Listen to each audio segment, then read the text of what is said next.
folks. Welcome to Gun Owners Radio, FM 961 AM 1170. The Answer. Hey, what do you know about AC? You know, the Straight Shooter is our sponsor, our newest sponsor, and I'm getting a ton of really good feedback. Excellent. Like, people are telling me how happy they are with them and how they do a great job, and they have this deal, which is very cool. You know, you can't really control when your AC goes out. Nope. Right? It's either working or it's not working. Right. But what you can do is prevent it from possibly falling apart by calling them, and they have this deal for us. It's $17.76, $17.76 deal. And if you call them and say, "Hey, I want your $17.76 deal," they'll come out and they'll tune up your AC and make sure they do everything they can to make sure that it doesn't fail. Because, man, when it fails when you need it, bad news. Yeah. Bad well, news. I could tell you, ACs need at least a yearly inspection. At least, yeah. Because your units go from heating to cooling to heating, and they've got and I've talked to the guys at Straight Shooter, and when it comes to ACs and heating systems, they're up to date on all the latest. And sometimes, depending on what your life situation is, there are benefits that you can make from the government, believe it or not. Yep. That if you're a certain age or you're in a certain demographic, you know, or what I like about right, they'll get you all taken care of. They know all the government programs. Well, and they know when they're going to expire. Yeah. Because the government puts these out, but they don't tell you when they expire. Right. So call them. Here's what we want you to do. Call them because they're supporting us, bringing this show to you, which is awesome. But $17.76, that's right. So easy. And by the way, that's not just to get you in the door. That's not what that's for. If you get it, it's $17.76. Did you get it? Yeah, exactly. So call them. But anyway, they're great. We wanted to let you guys know that we're getting a lot of positive feedback from Straight Shooter. So call them, 619-922-3937, or just go to straightshooter.ac and book them. It's $17.76. If you own an air conditioner, call them today. So thank you, Straight Shooter. Yep. Hey, so Kamala Harris. Kamala? Are you going to call her Kamala? Is it Kamala or Kamala? It's Kamala. Kamala. I got to tell you, it's there's this. Your favorite VP? I know. There's this kind of this. It's so funny. There's this thing that's happened from the Democrats where they're basically saying, "Oh, you can't criticize her for dating Willie Brown up in San Francisco. You can't." Now, I wanted to talk about that for a couple of seconds because they're basically, Democrats are saying, look, if you criticize her and say that she slept her way to the top, that number one, it's off limits. It'll turn voters off. Right. No one will relate. Women will hate that. Right. They'll hate that. I got to tell you, there's two things about that. Number one, the Democrats don't care for the Republicans. Mm-hmm. It's not like they're going, hey guys, I want to do something nice for you. I want to help you. Yeah. I want to help you guys. We don't want you to look bad. We don't want you to look bad. We want the Trump team to be successful in this thing, so we're going to give you some friendly advice. The reason they're saying this is because it's effective. That's exactly right. They're going up. We got to head this off. We got to create a narrative that, hey, if you do this effective thing, if you say this effective thing, then you look bad. That's our new narrative. Yeah. But the reality is, you know who this does? So the idea that what I'm talking about is, of course, Kamala. Mm-hmm. She was like 28, 29, 30. She was very young. Mm-hmm. She had her law degree, but she really hadn't accomplished anything. Well, she had a little trouble getting that as well. Well, she hadn't done anything. She failed the first law. So she meets Willie Brown. Now, when I moved to San Francisco in 94. Did you know Willie? Everybody did.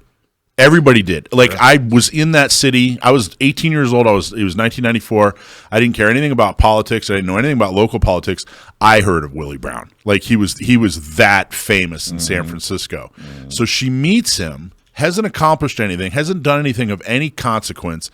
Boom, they start sleeping together. And she starts moving up the political ladder. Mm-hmm. That's the criticism, that basically she quite literally slept her way to the top and into. So what they're saying is, oh, no, don't say that. Women are going to be so offended by that. Mm-hmm. Don't say it. They're going to be so offended. You know who relates to that? You know what women are influenced by that? The women, it's not about, her sex life or promiscuity. It's not about that. what it's about is the women who, every woman knows, most women know, another woman, another girl when they were in college, when they were in their 20s or whatever, who cut corners, who used their sexuality to get ahead, who flirted with all the boys for the attention.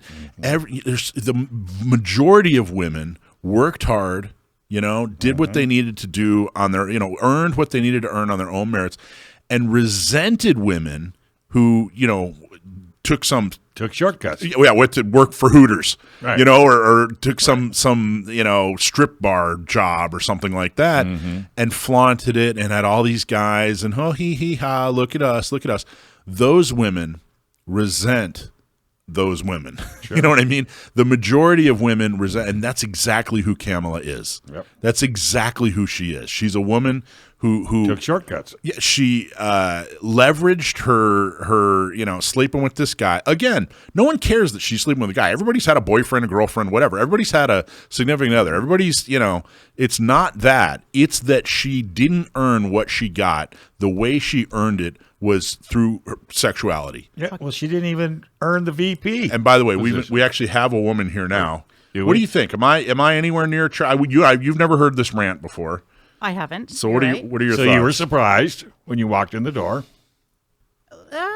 No. So what's your opinion? But much the same. I think you're right. People of caliber, man or woman, I don't even think it actually matters. Well, actually, I take that back. It probably does matter just a bit. Women of caliber of hard work, right? Anybody who has worked hard. You think about it this way. Think about families that come here to the U.S. legally and go through that process. They have some harsh feelings towards the illegal people that kind of circumvent the system, right? Mm-hmm. Same thing. Women that have worked hard to get to where they're at are going to look at the women that kind of take these shortcuts by power of the hawk tui, right? And, the power of the hawk tui. Right. They don't have a whole lot of respect for him. They don't bag on his girlfriend. She like I said, quite literally slept her way to the top. I mean, it's not an exaggeration. It's proven. And the fact that Democrats are saying, oh, no, Republicans, don't say that. You trust us when we say, don't bring that up. It is so disingenuous because they know it's effective. Right. Because they know 99% of women work hard. They, earn things through merit, Kamala Harris has never had whatever. She's never had to worry about child care. She's never had to worry about, hey, what am I got to get off of work in time to go pick up my kids and make them dinner.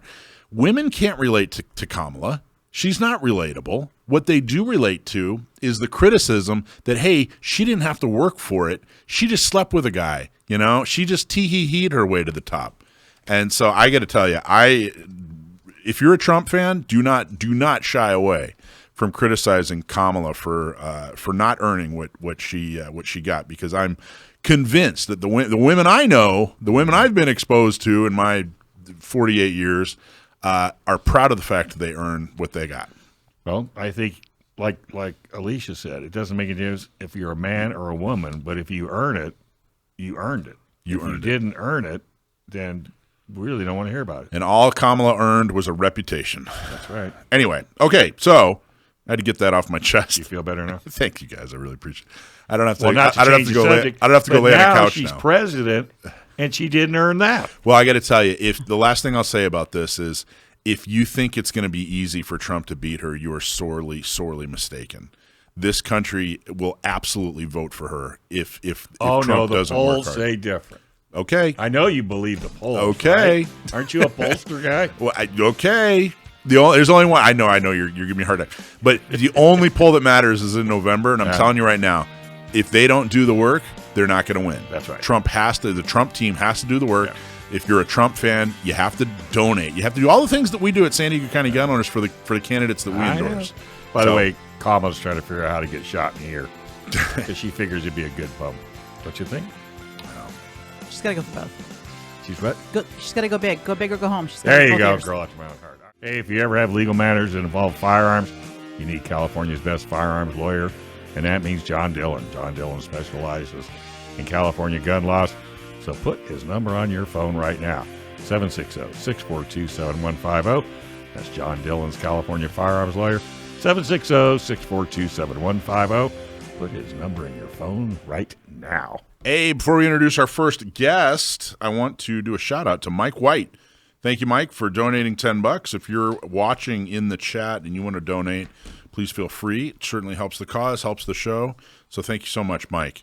Get your gun prom tickets also. San Diego County gun owners, our Second Amendment celebration dinner is October 12th.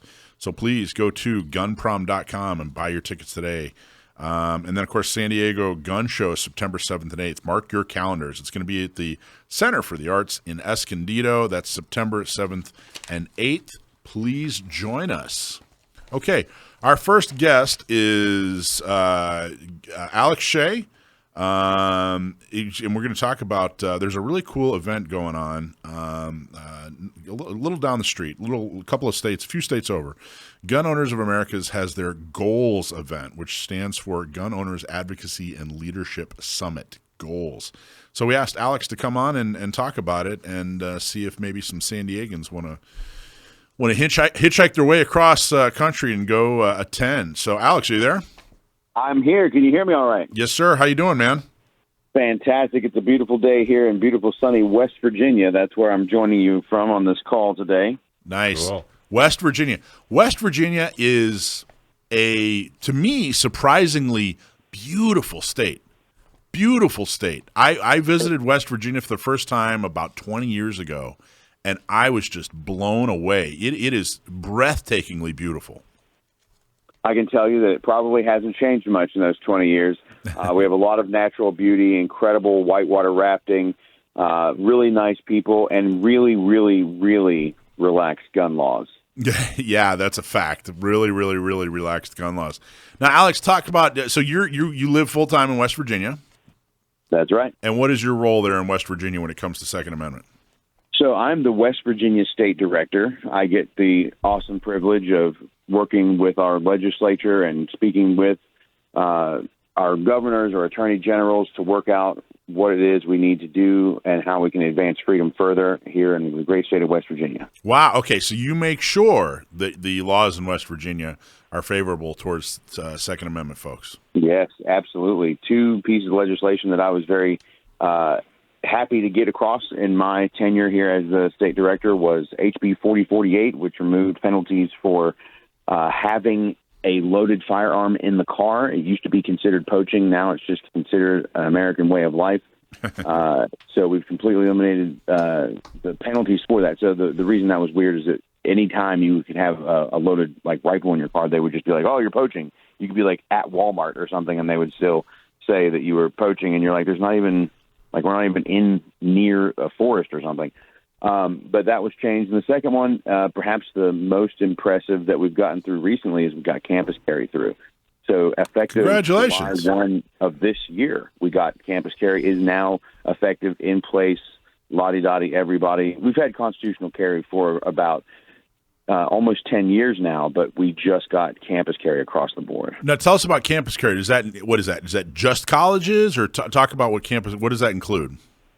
So when West Virginia became a constitutional carry state, it allowed you to carry on all state property other than courthouses, of course. And so when people would be like a civilian, let's say if you were visiting West Virginia, because of our constitutional carry law, you could walk across campus and have a firearm because that's a state property and the law protects you. But before, the penalties for employees, faculty, the teaching staff, as well as the students, they suffered because the policies of the institutions would punish them through the administration. So they would either suspend them or fire them or ruin their tuition grants or whatever. And so now you have the ability to carry on campus under certain circumstances. If you're actually living on campus, then you have those certain specific storage rules you have to be aware of. But and obviously you can't carry in the chemistry lab or something. But everyone now has the ability and doesn't get punished for it. Yeah, it's not just this blanket. You can't carry anywhere. You can carry in most places, but there are some obvious places where it wouldn't be appropriate. You're an adult. You're a responsible American citizen. We're going to let you make those choices and decisions for yourself. I mean, that's kind of the way I look at it. Is people freaked out on open carry when it first started happening, but it's like, hey, we're all adults here. Like, what are you afraid? What is the actual thing that you're afraid of? What's the scenario? Like, what exactly is the realistic scenario that you're afraid of? And when you start walking down that road, you find out that, we're sane, trained, law-abiding gun owners. We're going to do things that are sane, that we've been trained on and that are law-abiding. I mean, it's just kind of ridiculous. The fear is ridiculous. Well, we really had two ideological hurdles to get over. Number one is people would say the obvious thing, well, what if somebody comes on the campus with a gun? And you're like, okay, well, what were you going to do if somebody came onto a campus with a gun right now? Yeah. And so the burying the lead there is that they were afraid that someone would come on campus with a gun because you allowed it. And I'm like, okay, well, would you be afraid of someone coming on the campus with a gun if you didn't allow it? So now you've created a situation where they definitely have a gun and you definitely don't have a gun. And so now we have that, obviously, deterrent in place. And the second thing I wanted to mention about it is that 18 to 20-year-old people are just that. They are actually people. Right. They're not second-class citizens. They're not some, we don't get to decide when someone is or is not a person other than in law, and we've all agreed that 18 is that magic number. If we want to change things to make it 16, or if we want to change things to make it 27, that's okay, as long as we do it in the law, and everything becomes, a 27-year-old has the right to vote, the ability to engage in sexual activity or to enter into contracts, or fight a war. The military. Right, exactly. But you can't just, force men to be in the selective service because of the off chance that you're going to start off World War III and then rob them of their ability to defend themselves when they're at home. Well, that's awesome. I think a lot of people, I don't know if you've heard, but California's got some strict gun laws. I'm not sure if that's. I can imagine. I don't know. I haven't heard that, but yeah I can see it. So, and we have some goofy laws above and beyond just guns. But I think that if you ask the average person in California about West Virginia, they would just assume that there would be no opposition to any kind of, pro-Second Amendment public policy. I think that they would just assume that you guys are just the land of milk and honey, and you don't even have to work for anything. But it's simply not true. I mean, even in a state like West Virginia that has a very rich hunting background, you know what I mean? You still got to fight for this thing. You still have to make sure that your rights are respected. I would also imagine that there's this generation of hunters, and I think we're on the tail end of that generation. But there's this generation of hunters who grew up in the 50s, 60s, maybe even the 70s, and they're pro-hunting, but they're not exactly pro-gun. I think that I would dare say that in the last 30, 40 years that gun ownership has shifted emphasis from hunting to self-defense, and there is kind of this hunter attitude, an old school hunter attitude, but it's, not every single hunter in that era, but a lot of them kind of have this attitude of, hey, all I need is a 30-06 bolt action, couple of bullets, and I'm good. No, you don't need a 30-round magazine. You don't need semi-automatic. You don't need to be carrying a Glock with you. And I would imagine that, correct me if I'm wrong, but I would imagine it's not just as simple as pro or anti-gun in West Virginia. I would imagine that there's a big dose of that kind of mentality. I don't know. Am I onto something? Am I wrong? I think you're hitting the nail on the head, and I'll tell you why. Because whereas, and don't let me disparage the great state of California, but whereas go ahead, I do it all the time.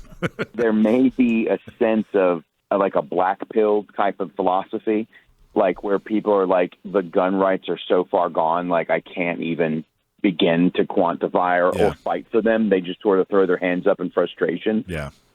We have the opposite problem, and it is a problem because every time I try to move the needle or advance some new freedom agenda or get those bills I'm telling you about, I have to fight tooth and nail.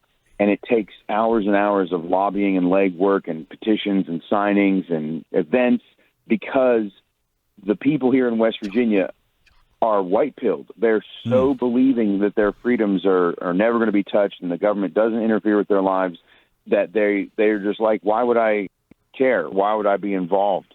And the quintessential, probably cherry on the best example of this is that in the United States right now, nationally, in the United States, there are 10 million hunters that are regularly registering for hunting licenses that are not registered to vote. Wow. 10 million. Of all the hunters in America, 10 million of them aren't registered to vote. Is that what you're saying? Correct. Oh, my gosh. I'm saying that there are 10 million people who have for multiple years registered to be a hunter with a hunting license, but is not on the ballots or the rolls of the electorate for anywhere. They're just not there.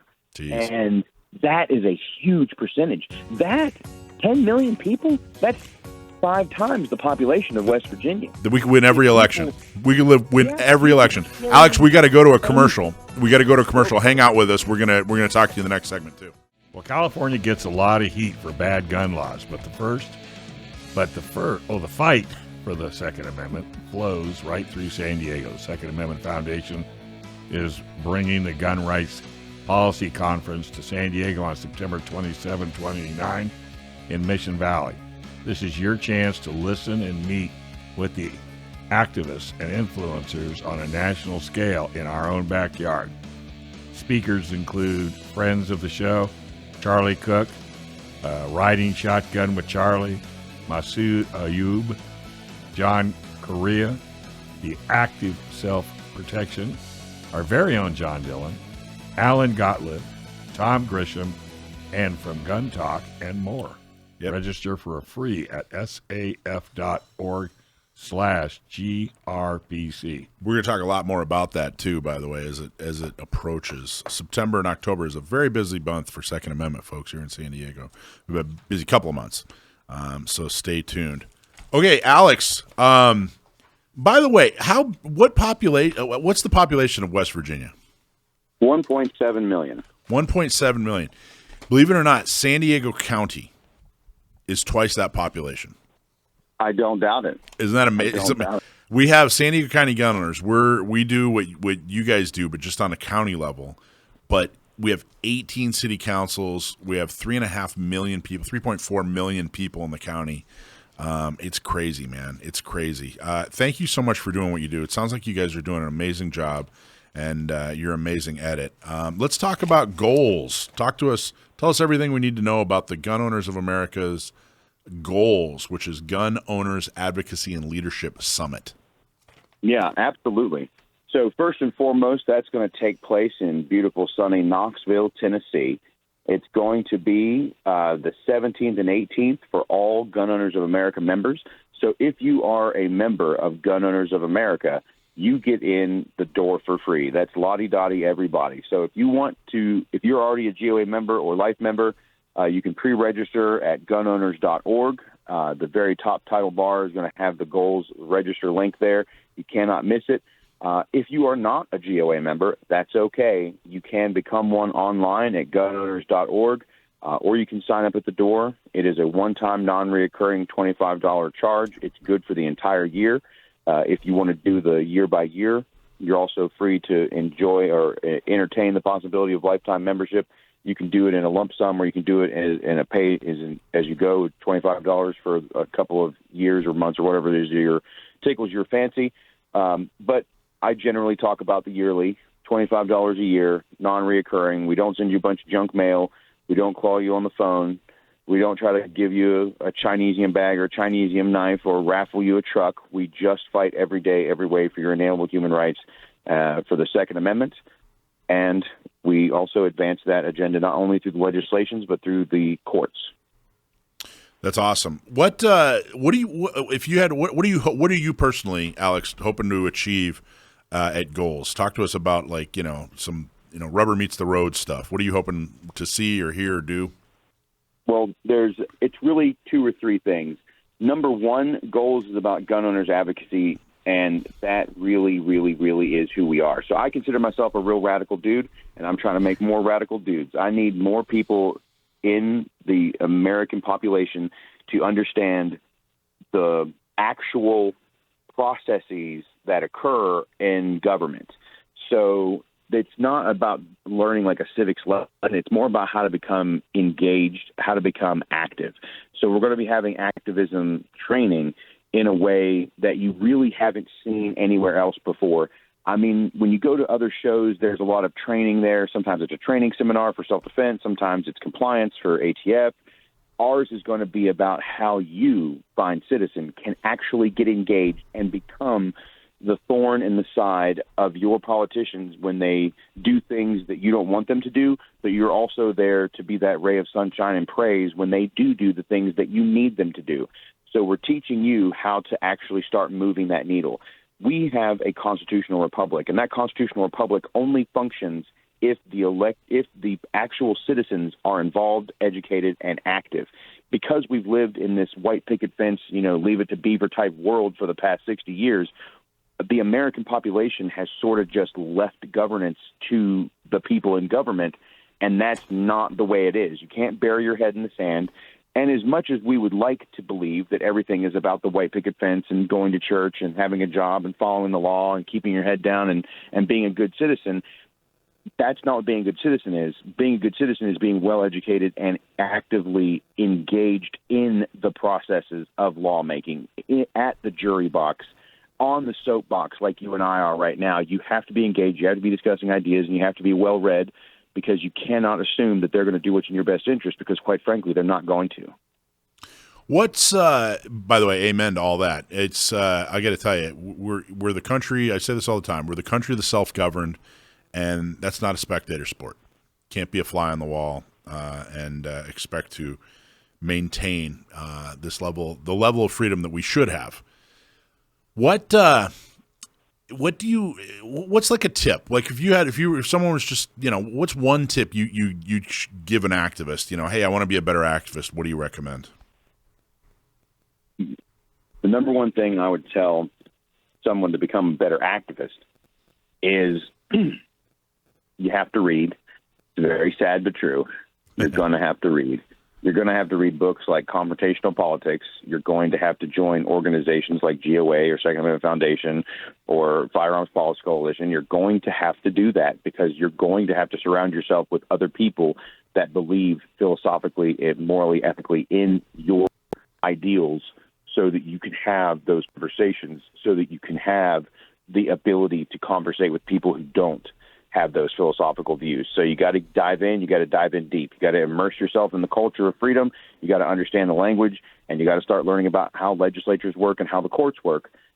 And then you're going to have to start volunteering. Those are really the big three. So learning, hanging out with the right people, and then you're going to have to volunteer, because that's where you're actually going to get that rubber meets the road. Just like going to the gym, you're going to have to start a routine. You're going to have to pick up weights, and you're going to have to push yourself. Or just like, boxing or any martial art, there's a point where you're going to learn, and there's a point where you're going to spar, and volunteering is where you're actually getting that experience on how to properly articulate those ideas forward and actually be able to debate people reasonably, because we're not here to shout people down. We're not here to tell them, I told you so. We're here to just give them cold, hard facts, and also in a way that they can understand and appreciate. Yeah, influence them. Make them behave. I like to say that if I like to say treat a politician or a candidate or someone holding office, treat them about the way you would treat an underperforming employee. If you're treating them any better or any worse, you're probably making a mistake, But if you treat them kind of that one employee that just isn't quite living up to, and you wish they'd do better, but you're not ready to fire them yet, if you treat them with that same kind of attitude, it tends to be, I've found it to be the best. But man, if you treat them like your best friend, you're going to get taken advantage of. And if you treat them like an enemy, then they're not going to respond to you. They're just, well, why would I ever do anything that you want if you're never going to like me, Correct. So how did you get into this? Adversarial. It's not as adversarial as some people might think. But yes, Right. What was your question? How did you get into it? What's your background? How did you get into Second Amendment activism? Well, this is my origin story, and I was a soldier in the United States Army. I was a combat medic for 10 years, and I came out of that, and I started going to college at WVU here in beautiful sunny Morgantown, West Virginia.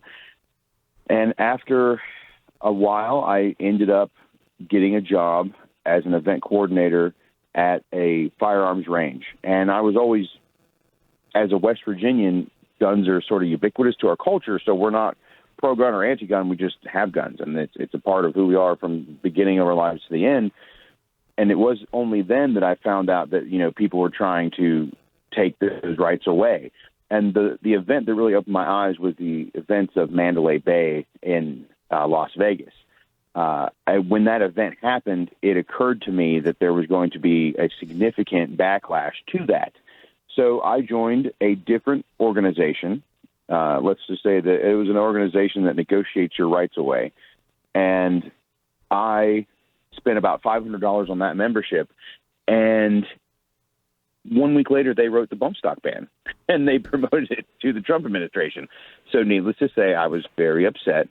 And I spent the next probably 6 months calling them, emailing them, blowing them up on Twitter, Instagram, doing everything I could humanly possible to annoy them until finally they addressed me and they were like, hey, what is it going to take you to stop? And I was like, just give me my money back and never talk to me again. I'll be all right. And they said, roger that. So I may be the only person to ever get my money back from said organization.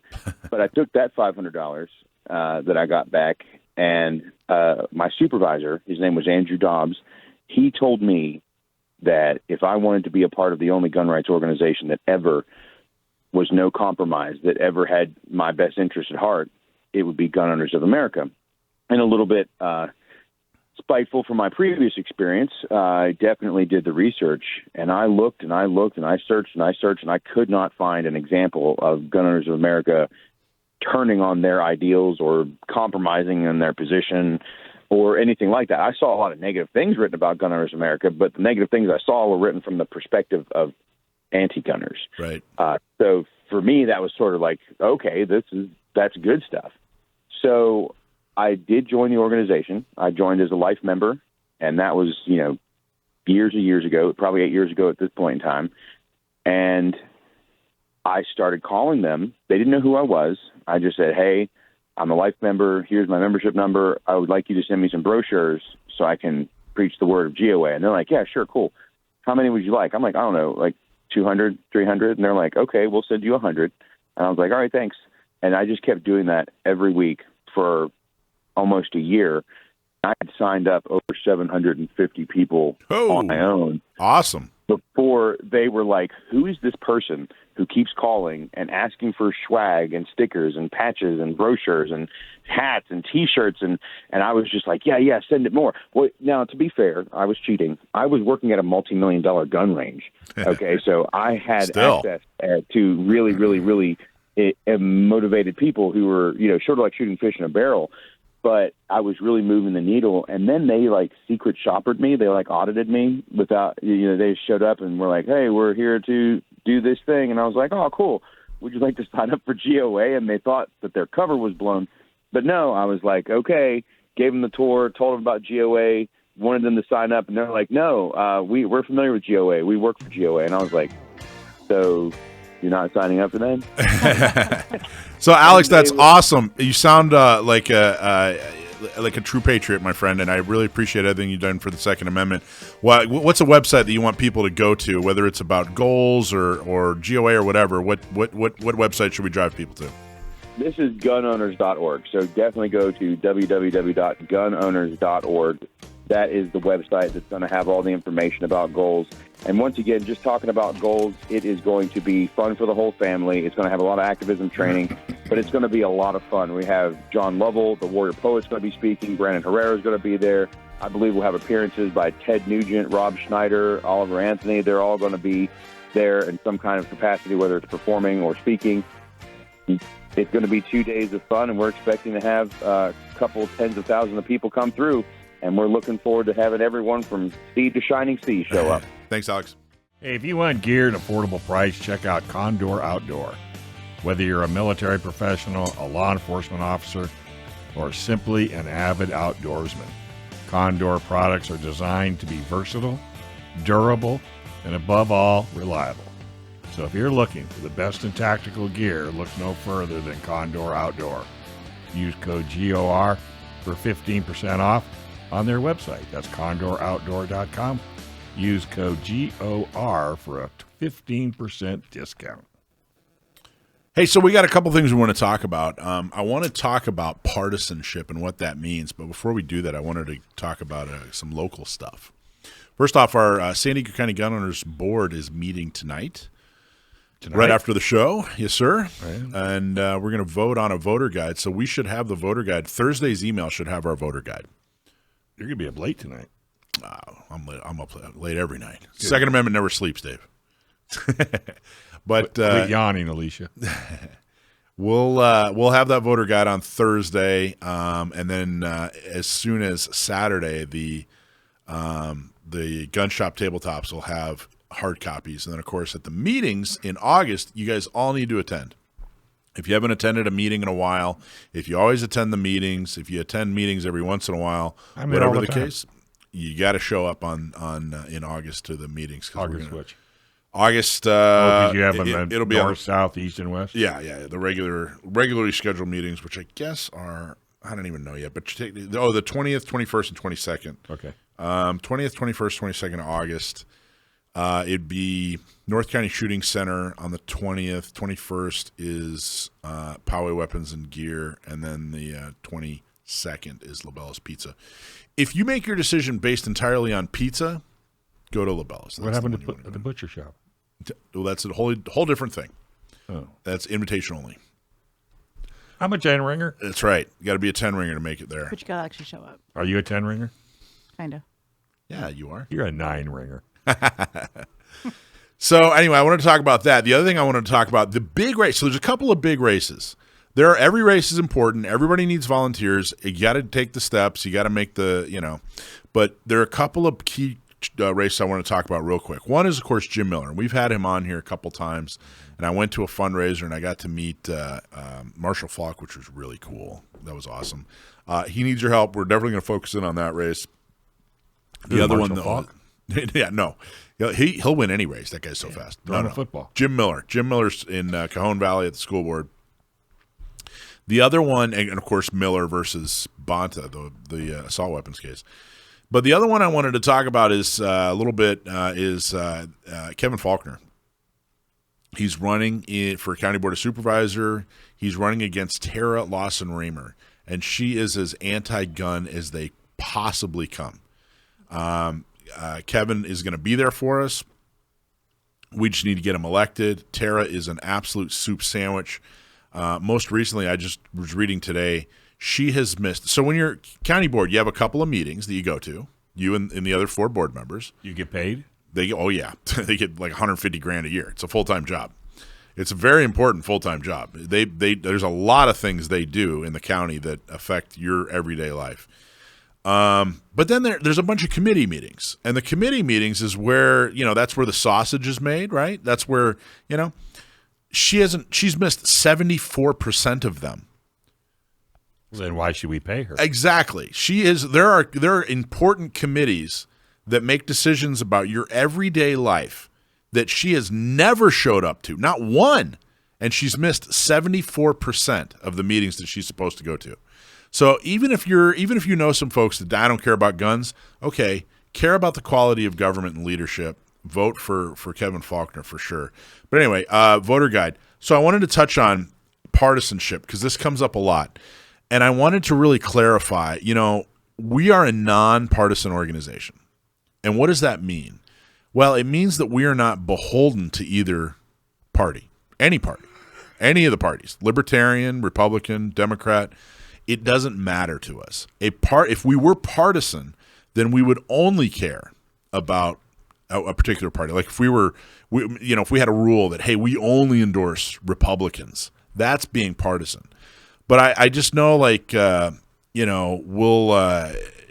people get it confused. We'll invite a particular candidate or elected official to come to a meeting or come talk at a function, and they'll go, oh, wait a minute, that person's a Republican. We don't want to be partisan. Well, that's not what partisan means. I mean, pretty much everybody elected caucuses or belongs to one party or another. It's just that we don't care which party they belong to. It doesn't matter. Support the candidate that's right for the job. Exactly. Regardless of the party. Exactly.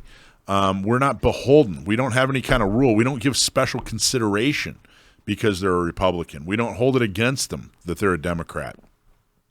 We judge each person based on their track record, what their opinions are, every kind of vetting that we can do of them to make sure that they are in fact pro-Second Amendment. They are in fact viable. They're going to do the things it takes to win the race.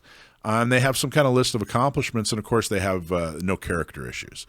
Does nothing. Doesn't say anything on our questionnaire about what party they belong to. We don't ask it. Doesn't matter. Doesn't matter in any way. But if we, like I just spent the 4 o'clock segment bashing Kamala Harris, that's not a partisan thing. I didn't bash her because she's a Democrat. I'm certainly not going to, I don't protect Trump or let him slide because he's a Republican. Parties just don't matter. And I got to tell you, I really think going forward in the future, these parties are every election cycle become more and more irrelevant. They don't enforce their platform. You can be an anti-gun Republican, and there's no consequence. You can be a pro-gun Democrat. There's no consequence. Every issue, they don't enforce their platform. All they are is kind of a mechanism for ballot access. It's really all they are. And I really think the future, the way things are now, and I think it all started with the internet. Now that people have enough information to right at their fingertips, now that they can make their own decisions, now that you can weigh in and have an educated opinion on so many different topics, abortion, immigration, taxes, foreign policy, war, et cetera, et cetera. I think people are more educated now than they ever have been. Like they get way down into the weeds on each and every issue. I think that more and more the alliance to a party, allegiance to a party, is kind of, it's had its day. It's just not useful anymore. I think if you're really, really, you want to get engaged in politics, you pick 2 or 3 organizations that you're passionate about. Hopefully, number one is Second Amendment and San Diego County gun owners. But then maybe you're passionate about taxes. Maybe you're passionate about immigration. I don't know. Whatever they are, there's an organization out there that will fit your opinion on each of those. I think you pick 2 or 3 of those, and you dedicate as much time as you possibly can to those. I just don't think there's a spot anymore for being having this blind allegiance to the Republican Party or this blind allegiance to the Republican Party. That's being partisan. And especially if you're a Second Amendment advocate, if the Second Amendment's important to you, you can't just rely on the Republican Party. That's why we're in so much trouble. But the flip side of that is you can't be anti-Democrat either. You can be mad at the policies or mad at the politicians who are Democrat, who have policies that differ from you. Okay, that's fine. But if you tell Democrats, hey, look, I'm never going to support you no matter where you stand on Second Amendment, why would they change on Second Amendment? They're going to continue to be anti-Second Amendment, right? If we can show them, hey, we have money, we have people, and those are the 2 tools in politics, and if you do what we need on Second Amendment, you'll have more access to more money and more people, then we're going to get a change. It drives me crazy when I talk to people. We endorsed Kelly Martinez for sheriff. I was going to bring that up. I was like, that's a perfect example of what you're speaking to. And by the way, Democrat. yeah, she's done an excellent job. Right. I mean, I'm actually working on an op-ed that talks about what an excellent job she's done. All the people that said, oh, no, she's a Democrat, the whole world's going to follow. You were all wrong. You were all wrong. And she's done an excellent job, and I can't tell you how many people I talked to. I don't mean like, I mean like leadership, people in office or in some kind of position of leadership who just simply said, hey, you know what? That's a county position. I always want the Republicans to hold that position no matter who it is.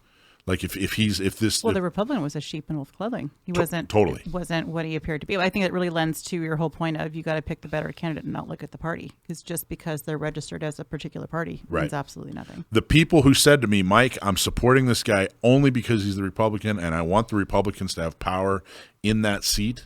That's partisan. That's being partisan. Right. When we were just like, hey, I don't care. I don't care what party she belongs to. I don't even care what party he belongs to. We're going to actually judge them on their merits and their character. Right. And, that's being nonpartisan. So I just wanted to touch on that. I think it's an important point to make. Absolutely.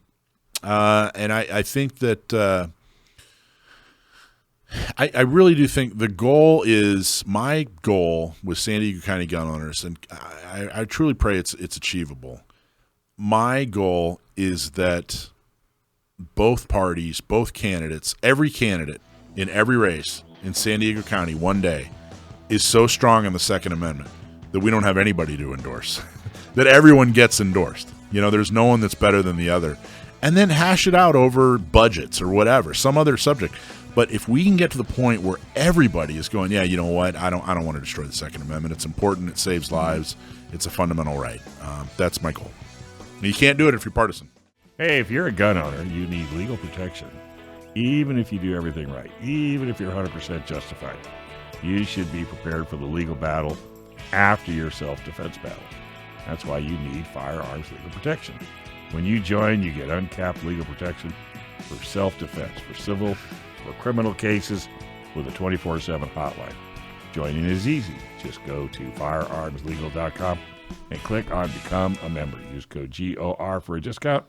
Enjoy the peace of mind knowing that you are protected if you are ever involved in a self-defense incident. Firearmslegal.com, and please use that discount code GOR. All right. Gun Owners Radio, subscribe and win. Subscribe to our email list and win some swag. This week's winner is Matt Thomas. Come on down. Matt, all you got to do is email us at prizes@gunownersradio.com to claim your T-shirt or your hat. And if you want a T-shirt, tell us what size. So that will help us out tremendously. Okay, so the lead talks. So we have this new thing. We have so many great instructors. So many great firearms instructors, law enforcement backgrounds, military backgrounds, neither, just well studied. We have so many great instructors, not just in San Diego, but in the Inland Empire, San Bernardino and Riverside County, and then, of course, Orange County, that I started doing a new thing.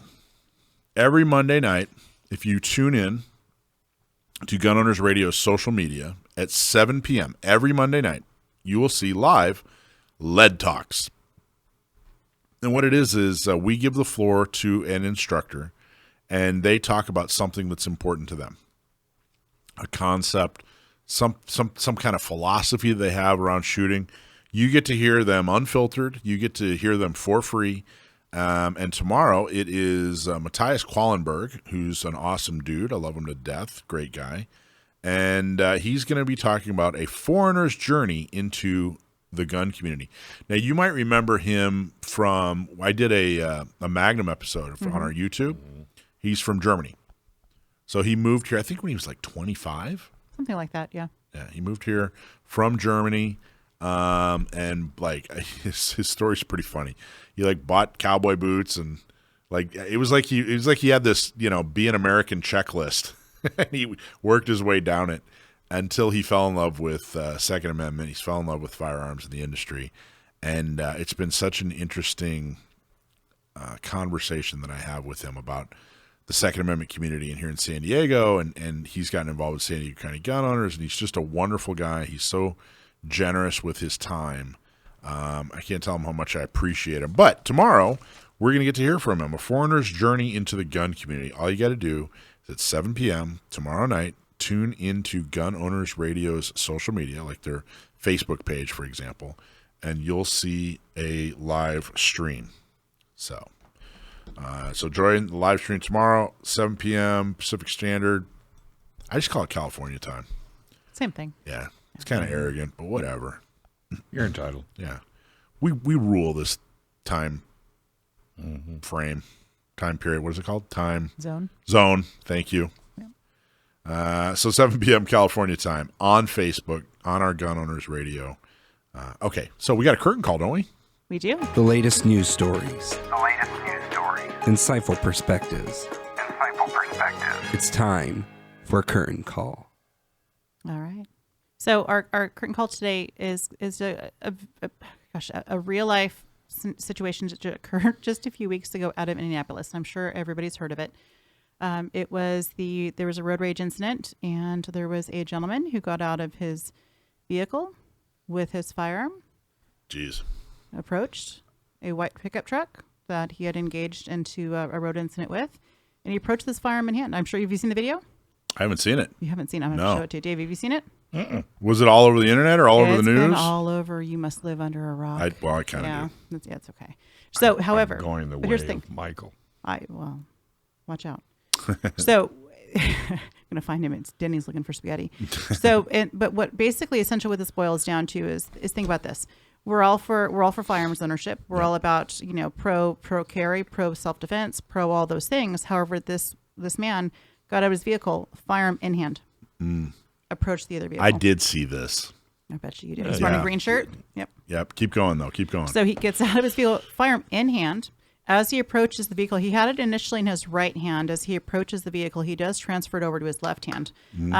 He was not pointing it. However, he was gesturing with his hands. He was talking with his hands just a bit, transferred over to his left hand, and then comes up to kind of like rap and bang on the vehicle with his now right hand. Firearm is in his left. Yeah. Okay. The guy in the white truck that this armed person aggressively approached, saw him approach with that firearm in hand in an aggressive manner.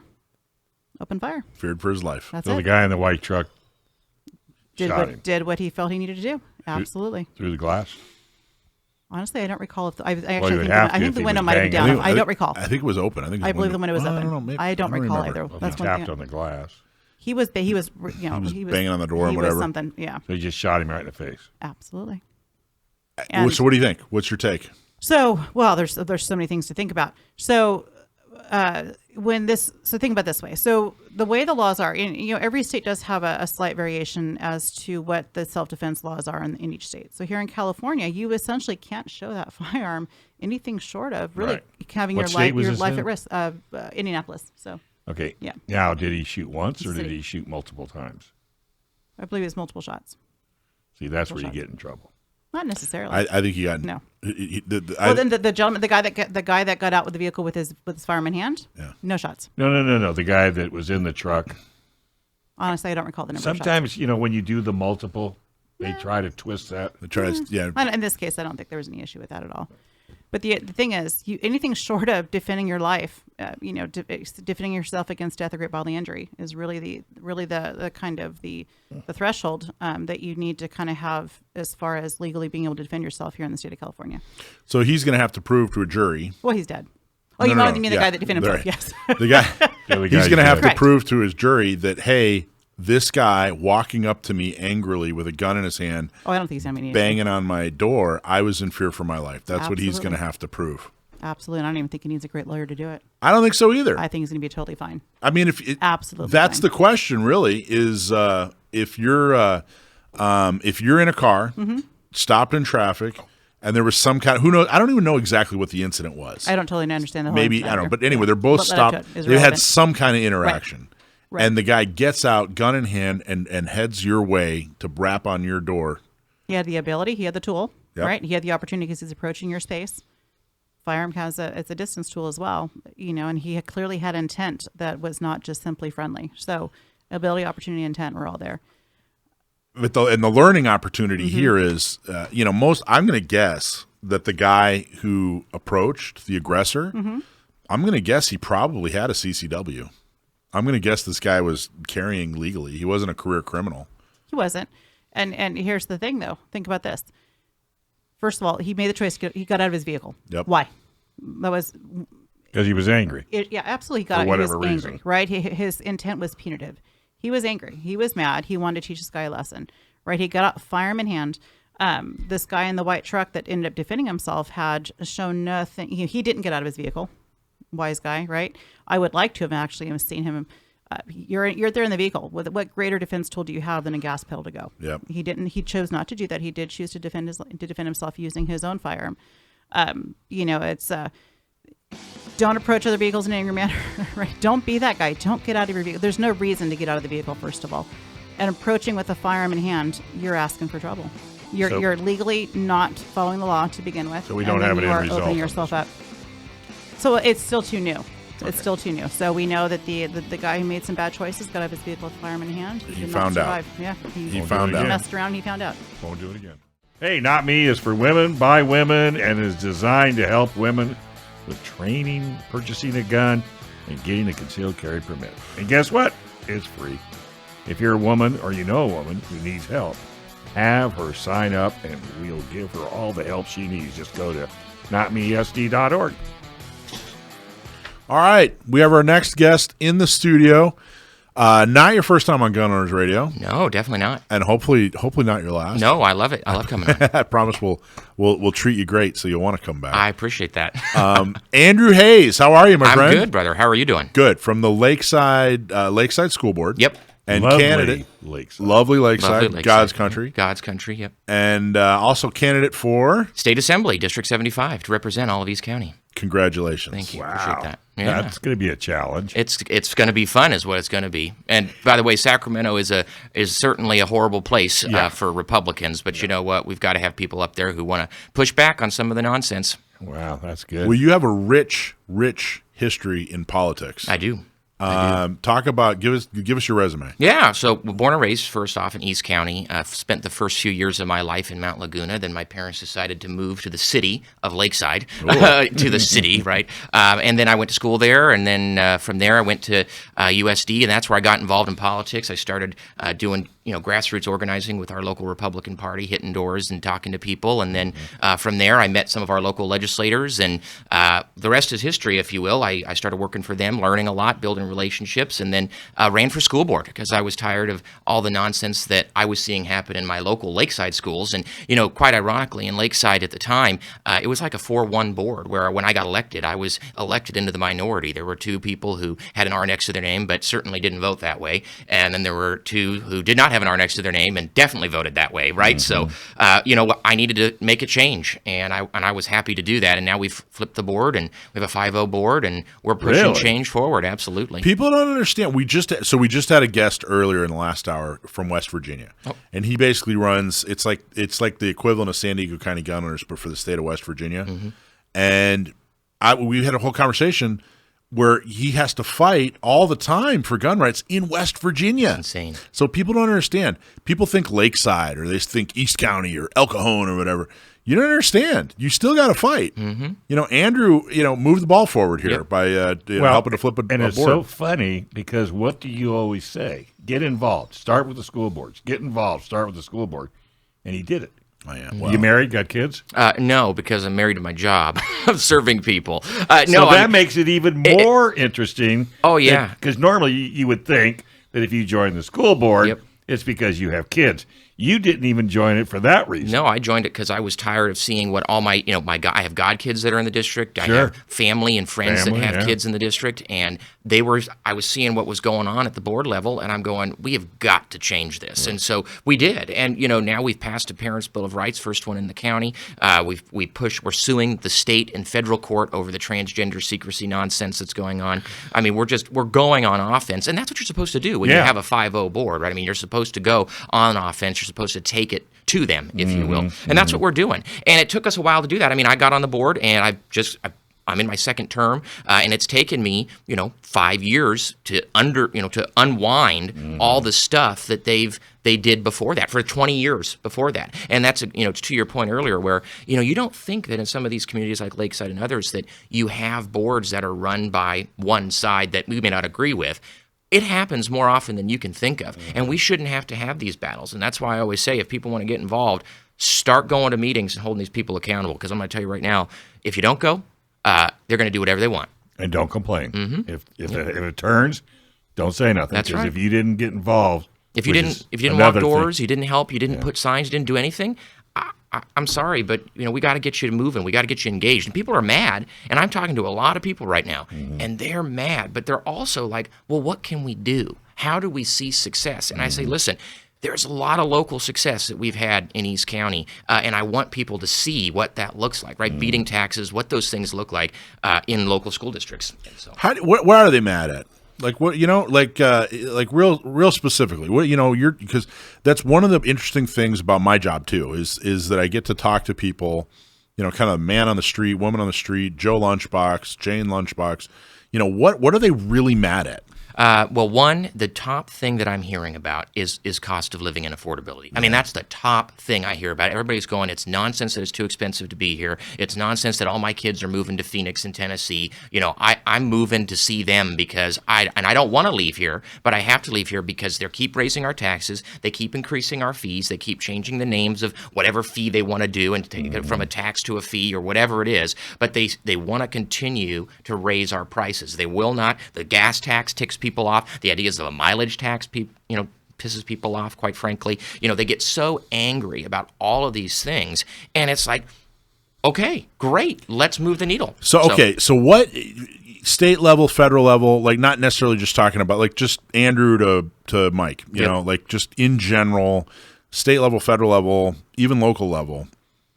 Yeah, I think that I think the costs that people need to cut, need to, things that need to become cheaper, gas, food, and rent or mortgage. Absolutely. I think everything else, but how does government, either on the state or local or federal level, what are some actual tangible things? Like, if you had dedicated people on all three levels and they all said, hey, we're all going to agree and take steps to make sure that a year, 2 years from now, your gas, your food, and your rent or mortgage is cheaper. What do you do? Like, how do we do that? I think there's numerous things. One is you have to, for each of those things that we just talked about, so whether it's gas, food, or housing, you have to look at, well, what are the cost drivers? Why is it so expensive, right? So that's the first question. Well, in housing, for example, the reason that it's expensive is we're not building anything. That's number one. The second part is that we're subsidizing everything in what's called affordable housing, right? I mean, the taxpayers are subsidizing these massive, apartment complexes down in Mission Valley when that's not what the market wants, right? People want single-family homes. People want to see that. Well, why are we not building? Vehicle miles traveled. It's a state policy that the county has implemented to say, listen, developers are not incentivized to build because people are getting charged per mile to go back and forth to East County or to where there is buildable space, and it increases the cost of the project, right? So inflation is a federal thing too, right? So that creates costs on housing because wood costs more, supplies cost more. It drives up all the time. The other thing in development is time is money, right? So if you have a jurisdiction that says, we're going to have you do 85 permits that takes you 3 years to do, you're adding on $50,000, $60,000, $70,000 to $100,000 just in government time to approve whatever process you need to go through. So each area has its own driver, right? And so to me, with housing, it's about building market, housing, what the market wants to see, right? Which is not just apartments for affordable housing for homeless people, right? I mean, it's not like that. It's saying, okay, we want to build housing for young families where they can attain a house, where they can go and live in Santee or Lakeside or Alpine or Valley Center or wherever,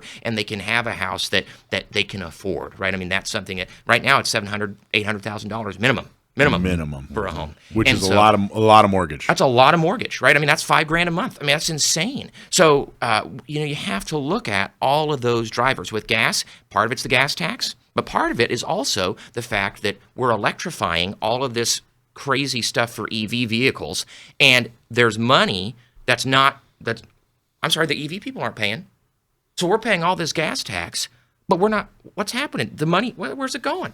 I mean, we have to have a conversation about all of those things, right? Because to me, the gas tax does nothing. We're not seeing any roads being built in East County, and that's what they say it's supposed to be for. But I'm sorry, I don't know about you, but I've not seen one road built lately. So, I'm not even seeing the maintenance. Right? Yeah, the maintenance that is too. worse than it has ever been. That too, right? So we're not doing anything. So all that's to say is that when we're talking about each one, what's the idea? Well, slash the gas tax. If you're not gonna build anything, get rid of it. I'm not want to pay it and get no services. See you later. I'm done with it, right? The same thing with housing. Let's find ways to build more. Let's find ways to have managed growth. I'm not saying you pave over everywhere. I'm saying you got to figure out ways to do that, right? I mean, and look, you have to, because we can't. People my age, people anybody's age, can't afford to live here. It's crazy. That's why everybody's going to Tennessee. No. So I talk to people so many times. My best friend and his family, gone. Everybody's gone. So, but the point is, those are the ways that you look at it, is you protect Prop 13, right? That's one huge thing. And in California, sadly, Prop 13 locks your property taxes. Property taxes, yep, locks in your property taxes. And for me, in California, it's unfortunate, but these conversations really surround how do we just defeat bad ideas or protect us from additional bad ideas, right? Because we have rent control that drives up costs, right? That they want to push forward on us now. There's a proposition right now that wants to do that, right? No, we cannot have those things. They want to undermine Prop 13 by saying, oh, hey, we're going to get, it's the camel's nose under the tent. We want to get rid of commercial, property tax, Prop 13 on commercial. That barely failed, but we have to go on offense on these kinds of initiatives and defend ourselves from them at this moment. That's what we have to do. And quite honestly, there's a lot of people that if we could band together, if I had a dream, we'd be able to preserve Prop 13 forever, slash the gas tax, right, and build housing where people can attain it, where they can get it at a cheaper rate, while also preserving a community's character. You can do all that. So you went to USD right out of high school. Yep. Why was 18-year-old Andrew Hayes interested in politics? Well, as a young pup. Yeah, I was super interested because I had always wanted to see just change. I wanted to see something different. And why? Different from what? Different from what I had experienced, what I saw in high school. So in high school, I started the Young Americans Club, and we all sat there and debated, and we kind of just loved talking about the issues. So you were into politics in high school? In high school. Which I think what got you into it? That's rare. Yep. Well, what got me into it was I started listening to Michael Savage in like 6th grade. And That'll do it. That'll do it. That'll do it. And that's what happened. And then I just started seeing, hey, you know what? These are the people who make change, who influence your neighborhood, and if you don't like something, you need to get involved and go and change it, right? And so, as opposed to me just complaining, I said, well, I need to go see if this is something that I even, have an knack for, have an ability to do. And once I started, I've never stopped. I mean, I kept going and organizing and working with people and making change. And one of the things when I started working in the legislature that really brought me joy was solving people's problems. When they had an issue with a state agency or they had an issue with some kind of government issue, I was able to help through the people that I had worked for or the people that I had helped at that time solve a problem. The endorphins go off, let me tell you. I mean, you get great joy from solving somebody's problem and from being helpful to people. And that's what I want to see, is just people who, government shouldn't be oppressive. It's there to actually, deliver on something, And in such a beautiful state. That's right. We don't have hurricanes. We don't have... we don't... What do you mean? Don't you remember that hurricane we had last year? Yeah. Well, that wasn't a hurricane. The wind was just A lot of wind. It was don't at live in least Alpine. it was an inch and a half of rain. I remember My that. umbrella blew over. Oh, well, that's Did you a rebuild? catastrophe. Oh, and by the way, the Build back gas better? problem, that's because the gas stations are gouging. That's fair enough. Absolutely. I know my gas Yeah. station people. They are not gougers at all, let me tell you. Absolutely, yeah. They're totally the ones. Yeah, and when whatever he says, we believe Yes, wholeheartedly. of course. Absolutely, you have to. I know. I'm going to see what he's going to... Whatever the king says, we have to do. Did you see where they came out with a report that's a $20 an hour labor rate is destroying? And you know what he turns around and said? That's just a bogus report. Yeah, they're not going to follow the They're science. doing just fine. Oh, my God. I know these people. Why aren't they? I thought they believed in following data and the science. Let's go back. Only when it fits. You belong to an association, maybe a club or an organization. I do. I run one. And you're wrestling. Are you wrestling with marketing? I wrestled in high school. But you don't wrestle anymore because you got Sage Street. Yeah, And I most do. organizations do waste a lot of money or marketing because it's so tough managing everything. Website, social media, e-commerce, email, and the list goes on. Leave those frustrations behind with Sage Tree's fractional marketing department services. They take care of everything: planning, development, advertising, and more. Getting started is easy. Visit sagetree.com. Click on that schedule an appointment button. That's sagetree.com, and click on that schedule an appointment button. Best read ever, right there. You like that one? That one's for the history You almost books. got that second R. I can't get it out. You can do it. In all seriousness, guys, Sage Tree, if you have any media needs, any kind of website needs or anything, Fixed call your Sage Tree. mess. They really have. They've done a great job. Absolutely great job. So we're talking to Andrew Hayes.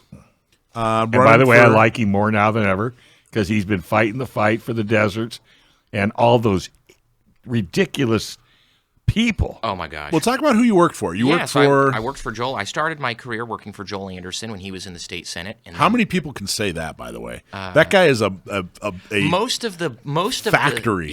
Most of the local bench people, right? Like our young bench of leaders, at some point worked for Joel Anderson. Right. I mean, he had a fantastic internship program. I was one of like 2,000 people. Yeah. Wow.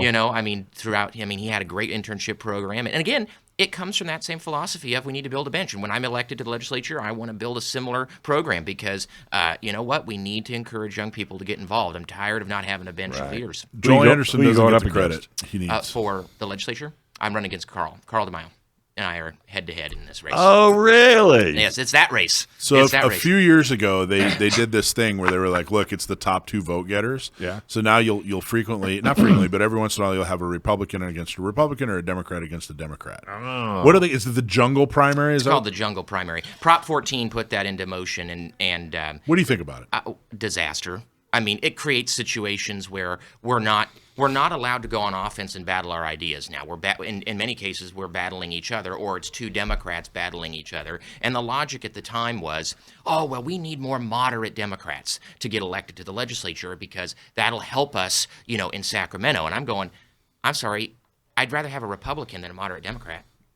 I mean, you know what I mean? Like, I'm trying to understand. I was trying to understand. By the way, logic. name a moderate Democrat that's been elected since the change. Like in all seriousness, that they would call. Well, it depends, right? Would they call a moderate Democrat? Yeah, In anybody. Sacramento, Well, there is somebody. There are a couple moderate Democrats that they would call. Like there's Susan Rubio is one that they would call a moderate Democrat. But again, I don't know if that strategy really works because the moderate Democrats still vote with the Democrats.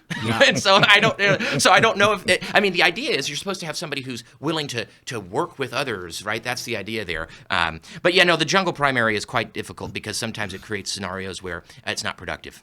So well, before we get too far away, I do want to say that the Joel Anderson, where you started your career, does not get enough credit, does not get enough praise. It really doesn't. That guy does such a good job for so many people. And I wish he'd toot his own horn more, to be honest with you. I think that there's not enough horn tootage. You know what? I agree. I think that he should tell people more about, what he's accomplishing. But he's not that kind of guy. He's not, though. And by the way, it's part of what I've learned from Joel, though, as well, is that to work for him, you had to read a book called How to Win Friends and Influence People. And that was and you got tested on it, and you then had to implement you had to work those principles, right? You had to lead with those. Did you learn from that book? Heck yeah, I did. Name one, one, give me one. Well, the one I was going to symbolize ahead. that Joel uses a lot is, be lavish in your praise, right? Be hearty in your approbation and lavish in your praise. Well, Joel always praises others for the accomplishments that he's able to do because it's more, I think he sees it more helpful to him to do that, which, by the way, when you're in the minority on a board of soups, giving credit to your colleague, saying you're the most great ever, probably will help you deliver more for your district in the future. So I think that that's just one example of things that he uses. And name me another politician that gives out proclamations like as that. he does. Oh, they're like candy. I know. I mean, that's the praise. That's the you praise. even Yes. got one. So I'm pretty sure I have. Oh, I'm sure you've gotten more than one. I watched him. I got to tell you, I went down for a gun thing on that county board, and they put the gun thing all the way at the end. So I sat there for 5 hours.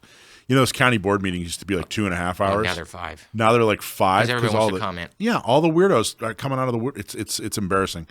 Anyway, watching him on the dais, the guy's masterful. really good. He's really good. really good. Like, you could tell, like, he would get what he wanted, and the other person didn't even realize they gave it to him. That's right. That's right. It's like, And then oh he my praises God. them. He's like, "This is your idea. Yeah. This was your idea, right?" And I mean, and it's fantastic. And then they're all And then confused. they're like, "Oh, yeah, it was." And it's like, okay, but what does he care? Because he's delivering for his district, right? And so, I mean, I do agree with that. He deserves a lot of credit for the good things that he does. He does a lot of great things. And by the way, he is one of the most conservative people I've ever met in my life. He And, is, and truly. I mean, You go down the list, and he marks all the boxes. he absolutely does. And so, he's always trying to serve his district. And sometimes that gets people mad at him because he may not appear what some people would like him to appear like, but he's always delivering and getting something accomplished. Like, I'm proud to have called him not just a boss, but a mentor and a friend, right? I Right. mean, he is somebody who I've learned a lot from over the years, and somebody that I was proud to work for. And that's the kind of tenacity that I take to all my leadership roles as a school board member, as a candidate, all those things, is I want to see things happen and be better. And Joel believes in that too, and that's where I learned it from. Well, I'll tell you, it's a big struggle, I think, everywhere, but on every level. You want to be pure. Mm-hmm. You want to be pure. You want, hey, no, I'm completely against XYZ. But then, if XYZ is going to happen, and you can take some of the teeth out of XYZ, Correct. but then you get attacked by, the cheap seats. Yeah. I don't know. What are your thoughts on that? Listen, I have always believed that you have to preserve your principles. You can never give up your principle. But you also have to know if you have a seat at the table and you can make something less worse in this state, that is a good thing. That's a success. And we were just talking about that earlier a little bit about the housing, affordability, all that stuff, and you were asking for ideas of how to change it. Really, it's about saying, how do we make existing policy less worse? How do we make it so that it's not as bad, right? So how do we make it so that they can't undermine Prop 13? How do we make it so that they stop taking away parents' rights by passing these bills of rights that set up a framework and a structure that allow for districts to push back? Those are things that make things less worse, right? And so it's not that you're any less pure, you're not giving up your principle, but you're saying, listen, this is how I'm helping us get there. Because we didn't get where we are in California overnight. I mean, Dave was just talking about, off-roading. They've been trying to undermine the rights of off-roaders for decades. And they're finally getting to this point where they can just swing the hammer and they take it away from you. But for a long time, they weren't able to get there. But now they've been laying this groundwork. It's insane. So the point I'm making is that how do we make it less worse? And so my thoughts are very much aligned with, I understand the anger that drives this vision to say, you've got to be pure all the time. I am, and I will never vote against my principle, ever. I will not do that. I will not vote for a tax increase. I never will do that. But that doesn't mean I'm not going to sit at the table if I have the ability to sit at the table and help make something less worse. Mm-hmm. Well, that's the thing. So, no, I don't want a 5% tax increase. No, forget it. I don't. Mm-hmm. But maybe I can talk you into a 4% tax increase. And by the way, maybe I can have a seat at the table to tell this person that it was their idea to do a 4% tax increase. I still get to vote no because I would. But I told them, hey, it would really help your district if you did this. And, and then they go, oh, cool, great, I'll do that, right? And then they go, it was my idea. I made it less worse. Yes, you did. And then I get to say, vote no. I vote no. I get to vote no. But over here, I was able to help influence whatever that may look like to change the policy and make it less bad. It's tough, though, man. Trying to decide, do I want to lose and be right? Or do I want to, give a little and it's tough. It is tough. And by the way, you have to. This is why I tell people you got to take it case by case. You cannot just say it's all give and take. Yep, you can't take a broad brush and say, oh, I'm never going to do anything like that. You have to say, okay, on this issue, what am I going to do? On this issue, what am I going to do? On this issue, what am I going to do? You have to be able to look at every issue separately because not every issue is going to bring up this principled discussion, right? There may be some discussions where you're going to be like, look, I just believe this.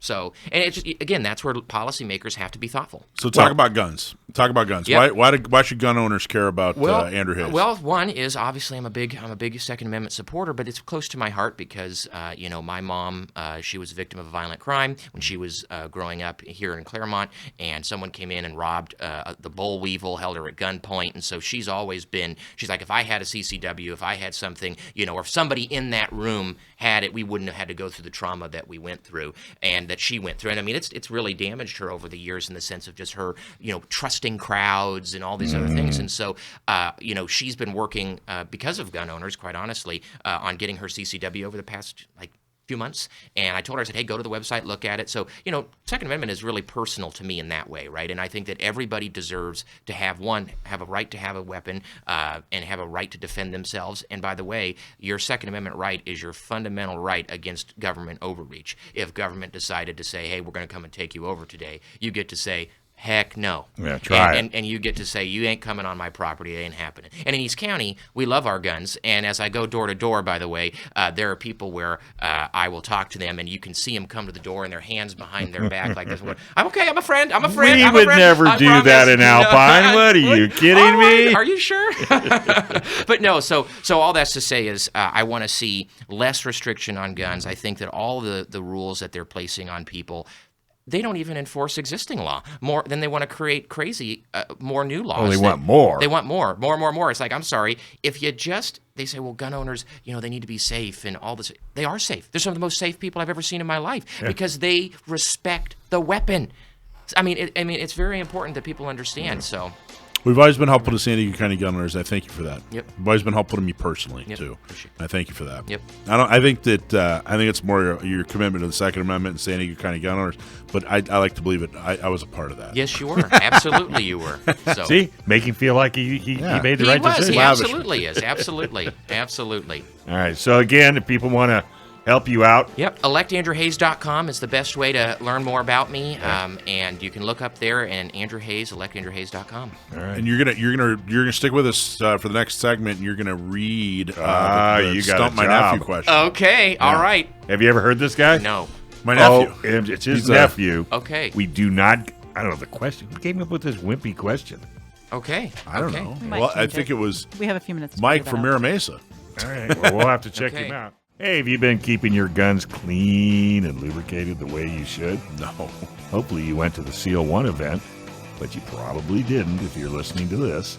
So if you've been procrastinating because cleaning your guns or with traditional products is smelly, pain in the butt, then you need Seal 1. Yes. Seal 1 is an all-in-one product that cleans, lubricates, and protects your firearm. Clean your gun faster, easier, safer with Seal 1. No more smelling like gas. Enjoy the confidence and the peace of mind knowing your guns are protected with the best. Buy some now. Seal1.com. All righty. This is a good question. It is not. It is a good It is question. not. You'll see. I think. You'll guess it. So it's not. This is our most Andrew. This is actually our most popular segment. Okay. It's called Stump My Nephew. Okay. A few years ago, found out that my nephew Sam is really good at gun trivia, and he's I don't know. He gets like 95% of them right. Mm-hmm. We don't tell him the questions ahead of time, so Okay. it's not like he can research them or anything. Sure. He's on the spot, and I swear he always gets them right. He almost always gets them right, and he always has a nice little mini lecture on whatever we're talking about. So anyway, And if he doesn't know the answer, he makes it up. No. he'll make up a dissertation that'll convince you it's right. There Hey, actually, sounds political. there actually More have than been. you know. It's been funny. There have been times when he kind of goes down this road. He's like, well, he doesn't really know, so he tells you what he does know, and he ends up answering the question. That's you know? fantastic. Anyway, I love that. Sam, you there? Yeah, how are you guys? Good, man. We're really blowing you up here to Andrew Hayes. Say hello to Andrew Hayes. He's running for the assembly out in East County. Hello, Mr. Hayes. Best of luck to you. Thank you. Nice to meet you. All right. I told him, by the way, if he ever has a daughter, Sam, that he should name her Purple. That's pretty good. That is pretty good. All right. Pretty good. Anyway, Okey-doke. okay. Where's the drum beat? The first time you've heard that? No. Yeah. No. Really? I think No. it's not even the first time he's heard it from me. Exactly. There we go. There we go. Okay, so without further ado, Andrew Hayes. Yep. Okay, so Mike from Mira Mesa asks, what is a JAR rifle? Sorry, read that again for me, please. What is a JAR rifle? What is a Jar JAR rifle? Jar rifle. Now, sorry, one thing, bear with me a little bit because I'm a little under the weather, as you may be able to tell by the sound of my voice. What is a JAR rifle? I believe that refers to the scaled down 22 LR AR-15 shaped rifles. They're not. So it's first of all, is that what the question is referring to? I'll start with the short answer and go to the long answer. No, it's that's not. it. It's an acronym. stupid. It's an acronym. It's an acronym. Let me give you one more shot. You didn't get it right, but let's give you one more shot. It's an acronym. Okay. It's kind of a shorthand acronym. JR. I was thinking of. My bad. Yeah, it's a jar rifle. When someone refers to a jar rifle, capital J, capital A, capital R, what do they mean? Oh, that's got to be colloquial. Huh. It kind of is. What do you think? What is a JAR? I'm guessing this is going to have to be like a colloquial derogatory term for like a bargain bin AR-15 or something. But I got to say, I've never heard that term. You got me on this one. So when the when things happened at the Trump rally, and they were showing like the Secret Service and the counter snipers. They started talking. You were using that term a lot. They said, "Oh well, what kind of gun was the counter sniper using?" Oh well, he was just using a jar rifle. All it means and what it stands for is just another rifle. So it's like it's whatever their standard issue is. Oh well, it's jar, Secret Service jar sniper rifle. So you can't be held. I don't know if that counts. I believe No. the Secret Service I was defending you before you came on because if this was ever a trick question, it's a Michael Schwartz. No, this is a legit. You made it. I didn't make it. Have you got a film of the rally so you could? No, it is. If you Google jar rifle, it'll come up. If you go on YouTube, it'll jar say rifle, Michael Schwartz doesn't know what he's talking about. It is totally legit. It just kind of means standard. Okay. You know what it really means? It's shorthand for standard issue.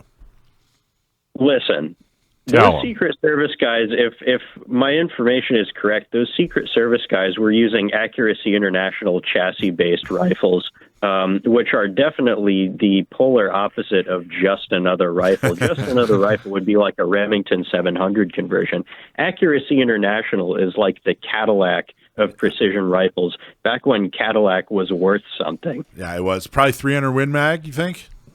300 Win Mag is pretty popular for that type of a configuration. It's got a little more oomph behind it than a 308, so you can load it heavy for caliber and still get good velocity from it. See, don't you feel bad now? I don't feel bad. This is a legit question. No, you should feel very bad. I don't think that question is legit. Thank you. I agree. It's kind of used, from what I gathered. Sam, he's giggling. I'm not giggling. He's giggling. No disrespect meant to the gentleman who Mike from La graciously Mesa sent in the question. Mira Mesa. Yeah. That was Mike. He's living in Mira Mesa. Mira Mesa sounds fake. Mira Mesa is a real place. Mesa. I did a quick Google search for this just to see if I could find the earliest reference. Now, it may go back much further than this, but the earliest reference I could find was it was a term used on the West Wing TV show back in 2000. West That's Wing the oldest TV reference show. I could That's find. 24 years ago. I know.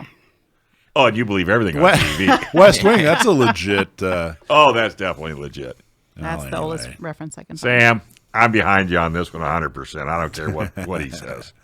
All right, you got another book report to tell us about, or would you write anything cool? I've got a blog post coming up this upcoming week. It's Sunday, so the week has already started. But coming up, I don't want to talk too much about it because then I would reveal what it is. It's one of those where talking about it reveals the surprise. Gotcha. But sorry about that. But check it out. Right. It'll be up tomorrow, or when will it be up? Should be up tomorrow, maybe a little bit delayed. All right. but I should be up tomorrow. All right. Well, go take care of yourself, my friend. Yeah. How you feeling? You feeling all right? Yeah, not too bad. I've been worried. There you go. All right. All right, buddy. All right. Well, thank you, Sam, and thank you, Seal One, who sponsors this segment. Seal One is absolutely wonderful. They've done such a good job. They are so supportive of us. So thank you, Seal One. All right, bud. Take care. Well, hey, sorry to disappoint this week, guys, but I'm gonna. Hey, I already know. You didn't disappoint me. I don't care what he says. Your manager is going to be in my text here in about 5 minutes. Yeah, your phone's going to melt. That's not a. yeah, I'm appealing. I'm appealing that question. That's not a for good question. communication at a higher level. I agree with the manager. Who's in charge here? Yeah, that's a good question. So, all right, buddy. To quote Bane, do you feel in charge? Ooh, nice. Touche. All right. Hey, thanks for having me on. Good night, everyone. All right, You bet. buddy. All right. Thanks, Well, cool, Andrew. Thanks see for what being. I mean? Yeah. See what I mean? I love it. But I mean, you ask him a question, And boom. and it's like he's a walking encyclopedia. Yeah, he just started going right into this technical stuff. I'm going, whoa, man, that's great. And we try our best to stump him. I mean, we really, really do. And there are times when, what was the one with the glass slipper? Yeah, he knew Yeah. the history We're- behind the glass slipper. And You know what why- I'm talking about? We were talking. It was a totally gun related question, and while we were talking about it, somebody brought up Cinderella's glass slipper. Yeah. I was like, why would anybody have a glass slipper anyway? And he chimed right in. He goes, actually, it's a mistranslation. In the original German, the word for fur sounds very similar to glass, and it just like how do you know that? Yeah, He why just- I don't know. How do you know that? I don't know how do you he know knows half the stuff that? that he Yeah, knows. how do you know that? He's That's just- awesome. I love that. And this is our number one. I mean, people just they can't believe Well, what, it's what funny. comes out of this guy. That's how it was.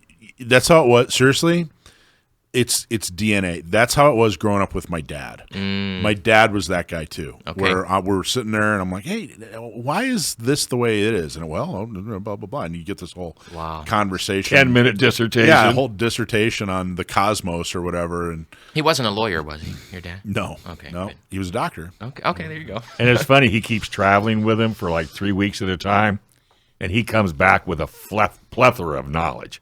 Because that's all they do. I mean, you guys drive all over the place, Yeah, we look and at he's interesting constantly talking. Yeah. So were you the odd kid that didn't ask questions when you were young? No, You know, like no, the kids like why was that? No, Did you learn early not I to do got to that? tell you I hope he's listening because some of my very favorite memories of childhood. I would sit there. I was a captive audience. Like it just, I would like, well, what about, Dad? So what you about- asked a lot of questions. Oh my gosh! To this day, like I'll call him up. Hey, Dad. That's what the 3-week drive's all about. Yeah, I mean, he knows.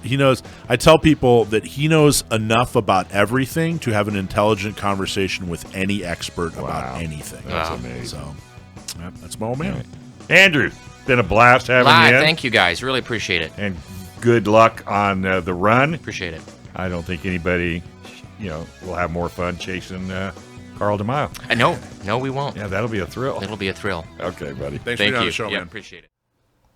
Thanks for watching this episode from Gun Owners Radio. If you're watching mainstream media, you're not getting the truth about guns and the Second Amendment.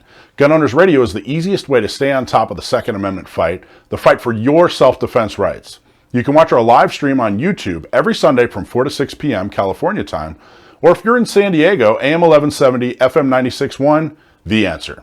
We're also available on your favorite podcast platform. Just do a search for Gun Owners Radio and you'll find our show. Don't forget to support our sponsors. Click on the links in the show notes and support the businesses that support your Second Amendment rights. Like and subscribe to help defend and restore the Second Amendment, not just in California, but across the country.